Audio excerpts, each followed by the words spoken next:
Hello everyone, स्वागत है आपका exam on education YouTube channel पर। अगर आप सिविल इंजीनियरिंग से हैं और कोल इंडिया लिमिटेड की प्रिपरेशन कर रहे हैं तो ये वीडियो आपके लिए काम का है।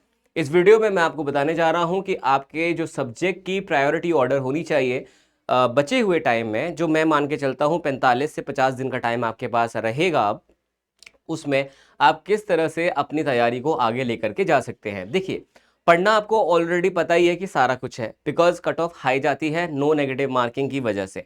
तो इसीलिए क्यों ना हम उस पढ़ाई को एक सही स्ट्रैटेजी के साथ करें, और क्यों ना उस पढ़ाई को हम एक ऑर्डर से करें।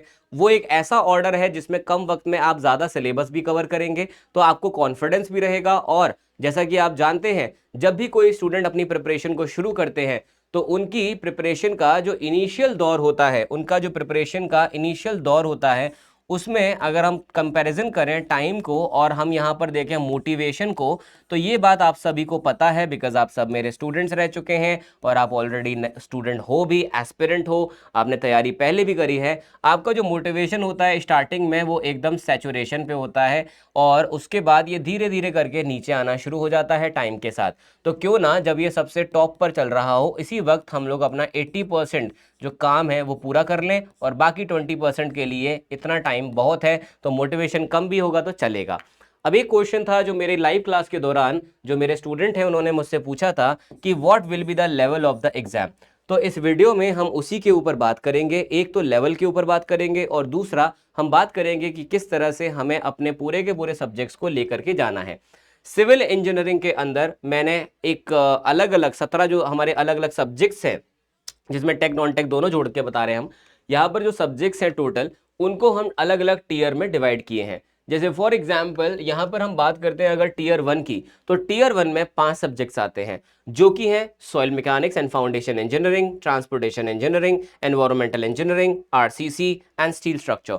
ये ऐसे सब्जेक्ट्स हैं जो आप अगर प्रिपेयर कर लेते हो तो आपका जो 60% सिलेबस होगा टेक्निकल का, वो पूरा हो जाता है। इसीलिए ये इंपॉर्टेंट है, इसीलिए मैं चाहता हूं कि हम इसको ज़्यादा टाइम प्रोवाइड कराएं, इंस्टेड ऑफ किसी एक ऐसे पर्टिकुलर सब्जेक्ट को हम टाइम दें जहां से चीज़ें कम पूछी जाती हैं और वो सब्जेक्ट खुद में बहुत टाइम लेता है। उसको हम चाहें तो अवॉइड करेंगे शुरुआत के दिनों में। तो हमारा जो पहला एक्शन होगा यहाँ पर वो होगा कॉन्सेप्ट्स और न्यूमेरिकल को बिल्ड करना। हमारा ज़्यादातर फोकस रहेगा कॉन्सेप्ट्स पर और न्यूमेरिकल्स पर, बिकॉज यहाँ पर 25% न्यूमेरिकल पूछे जाते हैं। लेकिन जैसा कि हम देख रहे हैं हर एक एग्जाम में न्यूमेरिकल की मात्रा बढ़ रही है, तो हम रिस्क नहीं ले सकते। मैं ये बिल्कुल नहीं कह रहा हूं क्योंकि एसएससी जेई के मेंस में न्यूमेरिकल ज़्यादा आए हैं या डीआरडीओ सेप्टम में न्यूमेरिकल ज़्यादा आए हैं, तो इसमें भी ज़्यादा आएंगे। ऐसा कोई पैटर्न एग्जिस्ट नहीं करता कि एक एग्जाम में आए हैं तो बिल्कुल ही कंप्लीटली अलग डिपार्टमेंट में भी सेम काम होगा। लेकिन हम उससे सीख ले सकते हैं। सीख क्या ले सकते हैं कि जब हम तैयारी कर रहे हैं तो क्यों ना हम फुल प्रूफ तैयारी करें और हमारे न्यूमेरिकल पे भी उतना ही फोकस रखें, इवन इफ पहले के टाइम में वो कम आया था। बिकॉज न्यूमेरिकल आएगा भी ज्यादा तो आएगा कम लेवल का ही इसमें, बिकॉज यहाँ पर आपके पास टाइम काफी कम रहता है, 57 सेकंड 56 सेकंड के आसपास पर क्वेश्चन आपके पास रहेगा। दूसरा, आपका ज्यादातर फोकस होना चाहिए कोड्स और स्टैंडर्ड्स पे। जो आपके टॉप कोड्स आते हैं जिसमें आपसे चीजें पूछी जाती हैं, वो आपका IS का 456 जो है वो पूछा जाता है। इसके बाद आपसे IS 800 पूछा जाता है। इसके बाद आपसे जो सवाल पूछा जाता है IS 10500 से पूछा जाता है। इसके बाद आपसे जो क्वेश्चंस पूछे जाते हैं वो IRC 37 से पूछे जाते हैं। तो ये वो कुछ कोडल प्रोविजंस है जहां से ज्यादातर सवाल आपको देखने को मिलते हैं डायरेक्टली। और फिर हम लोग वैल्यूज पे फोकस कर सकते हैं। जैसे कि आपको पता है हमारे अलग अलग वैल्यूज हो सकती हैं। फॉर एग्जांपल अगर हम बात करें मैक्सिमम सुपर एलिवेशन की डिजाइन के लिए क्या क्या वैल्यूज हो सकती हैं, तो वो एक तरह की वैल्यूज है जो आपको याद रखनी पड़ेंगी। टीयर 2 सब्जेक्ट्स में आता है आपका fluid mechanics, hydrology, irrigation, surveying and strength of material. ये आपका 25% ऑफ द सिलेबस कंप्लीट कर लेते हैं। और यहाँ पर मैं आपको बता दूं, क्योंकि फ्लूइड मैकेनिक्स और सोम जैसे सब्जेक्ट्स काफी बड़े सब्जेक्ट्स हो जाते हैं इन टर्म्स ऑफ कंटेंट, तो इसीलिए मैं इनको टीयर 2 में रख रहा हूँ कि जितना इनका कंटेंट है, जितना ये टाइम आपका ले सकते हैं, उतना यहाँ पर ये एग्जाम में पूछे नहीं जा रहे हैं इस पर्टिकुलर CIL में। और टीयर 3 में आपको देखने को मिल जाता है आपका स्ट्रक्चर एनालिसिस, इंजीनियरिंग मैकेनिक्स थोड़ा बहुत जो आएगा, construction material, building construction, construction planning and management, ये भी आप टीयर 3 में रख सकते हैं। तो आपकी जो प्रायोरिटी ऑर्डर हुआ यहाँ पे वो हुआ कि सबसे पहले आपको फोकस करना है अपने 5 सब्जेक्ट जो कि हैं हमारे सॉइल मैकेनिक्स, जो कि है हमारा ट्रांसपोर्टेशन, एनवायरनमेंट, आरसीसी, स्टील। इसके तुरंत बाद आप मूव करेंगे FM एंड हाइड्रोलिक्स पर, हाइड्रोलॉजी, इरिगेशन पर, सोम पर एंड सर्वेइंग पर। ये फिनिश हो जाता है तो फिर हम मूव करेंगे स्ट्रक्चर एनालिसिस पे, मैकेनिक्स पर, मटेरियल पर, बिल्डिंग कंस्ट्रक्शन पर, कंस्ट्रक्शन प्लानिंग पर, ठीक है। इन पे हमें बहुत ज्यादा फोकस रखना होगा। तो टीयर 1 मैं आपको बता देता हूं, आपका काफी बड़ा पोर्शन जो है वो कवर कर लेते हैं 60%, फिर 25% टीयर 2 और टीयर 3 बाकी बचा हुआ। अब अगर हम यहां पर बात करें, थोड़ा सा समराइज करें, तो चीजों को आप कुछ इस प्रकार से देख सकते हैं। हमारा जो हाईएस्ट लेवल ऑफ क्वेश्चन पूछे गए हैं, वो क्वेश्चन पूछे गए हैं इन सब्जेक्ट से जिनको हम टीयर 1 बोल रहे हैं, और यही आपका एग्जैक्ट सीक्वेंस होना चाहिए। ये मैंने आपको एग्जैक्ट सीक्वेंस बता दिया है जो आपको फॉलो करना है अपने सब्जेक्ट्स को प्रिपेयर करते टाइम।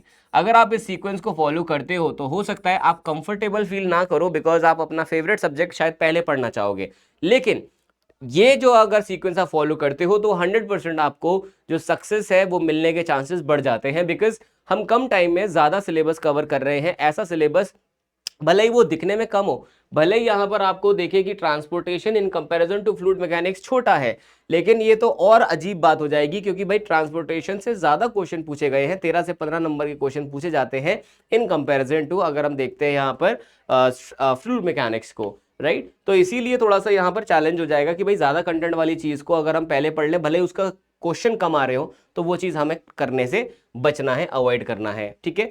तो जो हमारे हाई स्कोरिंग सब्जेक्ट्स हैं, सबसे पहले हम उनको कवर करेंगे, उसके बाद हम स्ट्रॉन्ग सपोर्टिव सब्जेक्ट्स पे जाएंगे, फिर हम 60% जो बचता है उस पे जाएंगे टाइम पे। इस तरीके से पूरा का पूरा काम करेगी चीज है। तो हमारे पास जो बचा हुआ टाइम है, अब उसी पे हमें फोकस करना है। पहले 15 से 20 दिन में हमें कवर करने ही करने हैं अपने फेज 1 के सब्जेक्ट। 15 से 20 दिन आपके पास है इन सब्जेक्ट्स को फिनिश करने के लिए। मैं आपको बता दूं कि जो मेरा कार्बन बैच में मैं क्लासेस लेता हूं, उन कार्बन बैच में भी मैं ऑलरेडी 3 सब्जेक्ट कंप्लीट करवा चुका हूं। यहाँ पर बहुत सारे जो हैं मैं देखता हूं कि अलग अलग लोग हैं, ज्ञान देते रहते हैं कि भाई फलाने टाइम में तैयारी नहीं हो पाएगी, फलाने टाइम में तैयारी नहीं करवा पाएगा, कौन तैयारी करवा पाएगा। ज्ञान देने दो दुनिया को, जितनी देर में उन्होंने ज्ञान दिया है तब तक मैं बता देता हूं जो एग्जाम ऑन एजुकेशन के स्टूडेंट्स हैं उन्होंने क्या क्या कर लिया है। इंजीनियरिंग, जो सिविल इंजीनियरिंग के बच्चे हैं, उन्होंने एनवायरमेंटल इंजीनियरिंग जैसा सब्जेक्ट जिसकी हाईएस्ट वेटेज है, one of the highest weightage है, उसको खत्म कर दिया है, कंप्लीट कर दिया है। और इसके उन्होंने कुल जो क्वेश्चन सॉल्व कर लिए हैं वो कर लिए हैं 140 क्वेश्चन जो मैंने उनको दिए हैं अलग से, वो भी सॉल्व किए हैं। इसके बाद उन्होंने कर लिया है कंप्लीट हाइड्रोलॉजी को। हाइड्रोलॉजी के उन्होंने जो मैंने उनको दिए हैं क्वेश्चन, अभी पूरा सुनते रहना, हाइड्रोलॉजी के खत्म हो चुके हैं ऑलरेडी, 40 क्वेश्चन हाइड्रोलॉजी के वो सॉल्व कर चुके हैं। इसके बाद इरिगेशन सब्जेक्ट उनका फिनिश हो चुका है इतने दिनों में। अभी तो तुम्हारे फॉर्म की लास्ट डेट भी खत्म नहीं हुई है, उससे पहले मेरे स्टूडेंट्स ये सारी चीज़ें करके बैठे हुए हैं। 40 क्वेश्चन इसके हैं और इसके 60 क्वेश्चन वो सॉल्व कर चुके हैं। अपार्ट फ्रॉम दिस टोटल वो और जो क्वेश्चन सॉल्व कर चुके हैं, those are, let me remind, हाँ, 550 क्वेश्चन जो है वो सॉल्व कर चुके हैं फ्रॉम एनवायरमेंट, फ्रॉम ट्रांसपोर्टेशन, ये अलग है इनसे अलग, transportation, from steel, from RCC, from irrigation and from hydrology. In subject से 550 क्वेश्चन वो अलग से कर चुके हैं, प्लस यहाँ पे 50 क्वेश्चन जो मैं 50 नहीं सॉरी, यहाँ पे हो जाएंगे 1100, सॉरी नॉट 1100, 110 क्वेश्चन, 110 क्वेश्चन मैंने सॉल्व कराए। ये उन्होंने घर से करे हैं अपने, ये मैंने सॉल्व करवाए हैं। तो कुल क्वेश्चन जो एग्जाम ऑन एजुकेशन का बच्चा ऑलरेडी सॉल्व कर चुका है, जितनी देर में सबका ज्ञान चल रहा था, वो हैं आपके ये नंबर ऑफ क्वेश्चन। आप फुल पावर से कर लो कैलकुलेट, आप मत करो, जिसने ज्ञान दिया है उसको कैलकुलेट करने दो, आप सिर्फ फोकस करो फुल पावर के साथ क्वेश्चंस को सॉल्व करने पर, ठीक है। इतने क्वेश्चन ऑलरेडी एग्जाम ऑन करवा चुका है अपने कार्बन बैच में। मैं सिर्फ सिविल की बात कर रहा हूं और वो भी सिर्फ टेक्निकल की, अभी मैंने नॉन टेक इसमें ऐड भी नहीं किया है। इसका इंटू 2 कर दीजिए आप, आपका नॉन टेक भी आ जाएगा सेम ड्यूरेशन ऑफ टाइम में, ठीक है सर। तो ये है थोड़ा सा, अगर हम स्ट्रेटेजाइज होकर के चीजों को देखें, क्योंकि अपन ने क्या है एग्जाम निकाले हैं, जब अपन ने एग्जाम निकालने हैं तो हमको बहुत अच्छे से पता है कि एग्जाम को प्रिपेयर करने के लिए एग्जैक्टली क्या चाहिए हो सकता है। इसी कारण से ये मैं कोई हाइपोथेटिकल थ्योरेटिकल बात नहीं कर रहा हूं, प्रूवन बात बता रहा हूं आपको, जो कंप्लीट हो चुकी है। मेरे कार्बन के जितने भी बच्चे हैं कार्बन बैच के, वो इस वीडियो के नीचे आकर के ये चीज को सिद्ध भी कर सकते हैं। अगर किसी को डाउट होता है तो, डाउट करने वाली वैसे कोई बात होनी नहीं चाहिए। तो यहां पर अगर हम लोग इतने टाइम में ये 3-4 चीजें और इतने क्वेश्चन कर सकते हैं, तो बचे हुए टाइम में जो हमारे पास अभी बहुत टाइम है, 45 से 50 दिन तो मैं बोल रहा हूं, जिस दिन फॉर्म की आखिरी डेट होगी वहां से शुरू हो जाएगा, उतने टाइम में तो हम पता नहीं कहां से कहां पहुंच चुके होंगे। इसी वजह से मैं आपको बार बार जो है कार्बन बैच के बारे में जानकारी देता आ रहा हूं। और कार्बन बैच में आपको पता ही होगा कि अगर यहाँ पर हम देखें सिविल का जो कार्बन बैच है, इस कार्बन बैच में जो है काफी सारे जो स्टूडेंट्स हैं। अब यहाँ पर बहुत सारा एक डाउट आता है स्टूडेंट्स को कि ये जो कार्बन बैच है सर, ये कार्बन बैच के अंदर सिर्फ क्या सिविल इंजीनियरिंग ही होती है? ऐसा नहीं है, यहाँ पर टेक्निकल और नॉन टेक्निकल भी होता है। प्राइस को आप अभी हटा दो, प्राइस को ये मैंने कम कर दिया है कूपन कोड लगा करके आपके लिए। ये कूपन कोड अभी भी चलता रहेगा जब तक अभी फॉर्म की डेट है, तो यहाँ पर ये कूपन आपके पास अवेलेबल है। अब इसके अंदर आपको क्या क्या मिल जाता है मैं आपको फिर से याद दिला देता हूं। आपको यहाँ पर मेरी 12 बजे मैं जो है क्लास लेता हूँ, यहाँ पे मैं 12 बजे रोज क्लास लेता हूँ, मेरी थ्योरी क्लास चलती है यहाँ पर। और उस थ्योरी क्लास के बाद मैं 20 क्वेश्चन का डीपीपी देता हूँ अपने सभी स्टूडेंट्स को। इसके बाद मैं 3 बजे दोबारा से आता हूँ दोपहर के 3 बजे, और यहाँ पर प्रैक्टिस सेशन लेता हूँ और 50 क्वेश्चन की डीपीपी यानी कि डेली प्रैक्टिस पेपर देता हूँ। मेरी क्लास के जो नोट्स हैं वो सारे नोट्स मैं स्टूडेंट्स को देता हूँ। इसी के साथ मैं सभी स्टूडेंट्स को जो स्टडी नोट है चैप्टर वाइज वो प्रोवाइड करता हूं हर सब्जेक्ट के। अभी तक जो कंप्लीट हो चुके हैं सारे स्टडी नोट स्टूडेंट के पास ऑन पॉइंट ऑन डेट होते हैं, ठीक है। इसके अलावा यहाँ पर अगली जो चीज मिलती है वो मिलती है 1000 क्वेश्चन का एक स्टडी मटेरियल जिसमें आपको नए क्वेश्चंस मिलते हैं। इसके बाद इसी के अंदर आपको टेस्ट सीरीज मिलती है only and only for CIL। Exam on education एक ऐसा ऑर्गेनाइजेशन नहीं है जो बाकी ऑर्गेनाइजेशन क्या कर रहे हैं कि भाई SSC JEE की टेस्ट सीरीज के ऊपर ठप्पा मार के CIL का चिपका दे रहे हैं बेचारे स्टूडेंट्स को, जिनको एक्चुअली में नहीं पता कि लेवल क्या है। बहुत सारे स्टूडेंट जो स्मार्ट है उनको पता होता है, लेकिन कुछ स्टूडेंट जो फर्स्ट टाइम प्रिपरेशन कर रहे होते हैं उन्हें नहीं पता होता, वो ले लेते हैं। वो चीज यहाँ पर आपको देखने को नहीं मिलेगा पहली चीज तो, क्योंकि ये टेस्ट सीरीज सिर्फ CIL के बैच में और किसी बैच में ये है भी नहीं। और क्वेश्चन तो तुम देखोगे तो अपने आप समझ जाओगे कि भाई साहब धुआंधार तरीके से मजा आ रहा है यहाँ पर क्वेश्चन सॉल्व करने में स्टूडेंट्स को। सेम हो रहा है बैच के साथ भी, मैं तुमको वार्न कर देता हूँ, बैच में भी सेम हो रहा है। अब यहाँ पर बहुत सारे लोग क्या कर रहे हैं कि आपको जूनियर इंजीनियर SSC JEE का जो बैच है वो रिकॉर्डिंग में पकड़ा देते हैं, ऊपर लिख देते हैं CIL का एग्जाम का वो है ये बैच है, और उसका ड्यूरेशन रहेगा 5-5 महीना 6-6 महीना। पगला वगला गए हैं, 45-50 दिन है, 6 महीना में बच्चा कैसे कवर करेगा? एग्जाम के बाद भी पढ़ता रहेगा क्या? तो इन चीजों से थोड़ा सा आपको बचना चाहिए। मेरा जो स्केड्यूल है पूरा वो स्टार्टिंग से 47 डेज का था, मैं आपको बता देता हूँ। टोटल मेरे पास जो दिन थे 1 तारीख से लेकर के, मैं बहुत क्रिस्टल क्लियर आपको चीजें बताता हूं। 1 जून से ये बैच स्टार्ट किया था मैंने, और मुझे पता था मेरे पास केवल 43 वर्किंग डेज है। इनके अंदर मैंने केवल और केवल सिर्फ संडेज को हटाया, क्योंकि और दिन में क्लास लूंगा, भले ऑफिस से ना लूं घर से लूं पर क्लास होगी।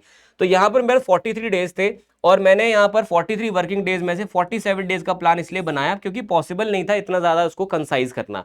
तो यहाँ पर कुछ संडे जो है, 4 संडे जो है वो मुझे क्लासेस लेनी पड़ेंगी आप लोग के लिए, और वो मैं लूंगा भी, मुझे कोई फर्क नहीं पड़ेगा अगर मैं 2 घंटे 3 घंटे अपने पर्सनल जो मेरी लाइफ है उसमें से निकाल के अगर स्टूडेंट को देता हूँ। मेरे तो और मौज है भाई, एक भी बच्चे का सिलेक्शन होगा, जितने बच्चों का सिलेक्शन होगा वो सबके सब मेरा नाम लेंगे, तो मेरे से ऊपर तो फिर कोई है ही नहीं, तो मेरे को फर्क नहीं पड़ेगा, मैं बहुत और टाइम भी दूंगा। इसी वजह से मेरे जितने भी कार्बन बैच के बच्चे उन सबके पास मेरा पर्सनल व्हाट्सएप नंबर भी रहता है। पर्सनल नंबर, बिल्कुल ऐसा नहीं कि भाई मैंने दूसरा नंबर ले रखा है, जो नंबर मेरी बीवी के पास है वो सेम नंबर मेरे बच्चों के पास भी है, और बताओ इससे ज्यादा पर्सनल नंबर और क्या दूं मैं?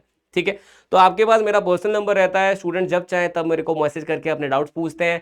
ये ब्यूटी है कार्बन बैच की, ये ब्यूटी है एग्जाम ऑन एजुकेशन की। तो ये जो आपका पर्टिकुलर बैच है ये आप चेकआउट करो, टेक्निकल नॉन टेक्निकल दोनों की क्लासेस मिलती हैं इसमें, और ये आपको मिलता है एग्जाम ऑन एजुकेशन की एप्लीकेशन पर। दुनिया क्या कर रही है, 2 दिन का डेमो ले लो यार, देख लो। बच्चा फोन कर रहा है, कह रहा सर डेमो मिलेगा, मैं कहा डेमो, अबे तू पूरा का पूरा सब्जेक्ट देख। तो इसी वजह से मेरा जो एनवायरमेंटल इंजीनियरिंग का सब्जेक्ट भी कंप्लीट मैंने किया है, वो मैंने एक फ्री बैच बना करके ऐप में अलग से भी दे दिया है। आपको अगर देखना है मैं यहाँ पे दिखा भी देता हूँ।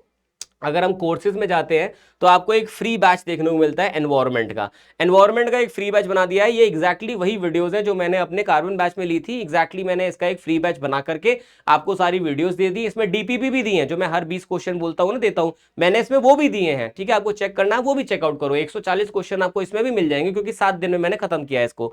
इसके साथ साथ आपको इसमें मेरी क्लास के नोट्स और आपको देखने के लिए स्टडी नोट्स भी मिल जाएंगे कि chapter wise study note exam on कैसे दे रहा है या मैं कैसे दे रहा हूँ। ठीक है, तो वो सारी चीजें इसमें आप चेकआउट करोगे। ऑलराइट जी, अब मैं आपसे विदा लूंगा, फिर मिलूंगा, लेकिन तब तक के लिए ध्यान रखेंगे आप अपना, अपने परिवार का। Bye bye, take care and see you.